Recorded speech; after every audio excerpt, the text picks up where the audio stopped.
Hey everyone, it's Lori Mercer with firefighterwife.com, and I just wanted to bring you a special Thanksgiving week video.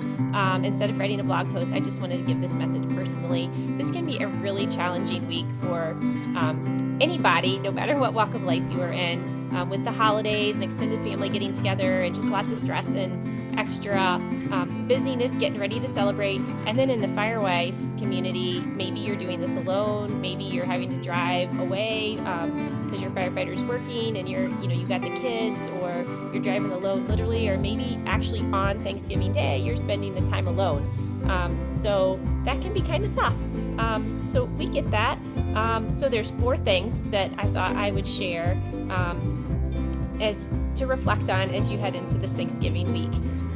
When you're around those challenging relatives and friends and situations for Thanksgiving, one of the most important things I've ever learned is to assume positive intent. If somebody's doing something that kind of irritates you, if you just think to yourself, okay, in their heart they're really trying to do a good thing, and understand that they're trying to do a good thing, they have a positive intention, it just really takes the whole load off your shoulder and gives you another way to address the problem. So you might not even, there might not be a resolution, but if you're like, okay, their heart's in a good place, that's a much healthier way to come across dealing with this tricky situation. Secondly, remember their viewpoint. So if they're not married to a firefighter, I'm sure you all have somebody in your life who is complaining because the schedule changes and he can't be there every year, or you guys can't travel every year, or one of those situations.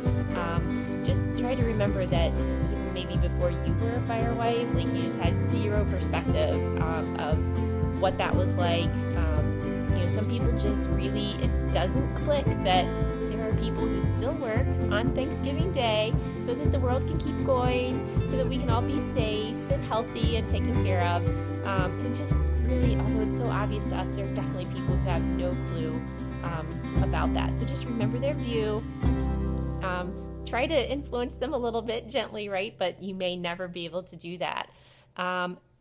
Thirdly, everything changes with time. So if this year things aren't working out, kids get older, grandparents get older, people move, stuff changes every year. So, I have a new sister-in-law this year, so we have some new family traditions from her side that we're trying to work around and figure out, what does this look like? They have 2 little twin girls, and so traveling with them and all those kinds of challenges. I mean, everything's going to change. Those twin girls are going to get older, and my kids are going to get older, and we're only 4 years away from having kids in college. So don't say something you're going to regret this year about a family gathering when things just change so rapidly. And hey, maybe somebody you're celebrating with this year may not even be around to celebrate with next year.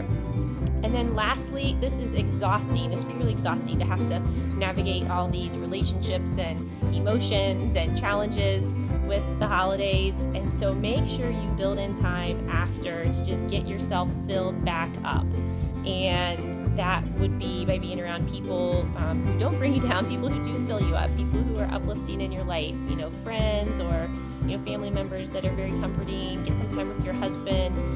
For some of you who are part of our Firewife Sisterhood, you know exactly what I'm talking about, that in that community, it's a great place to go and just kind of take a deep breath and realize that you can be around people that you can vent in a healthy way and get some positive reinforcement, some encouragement, and to really just relax and be you and be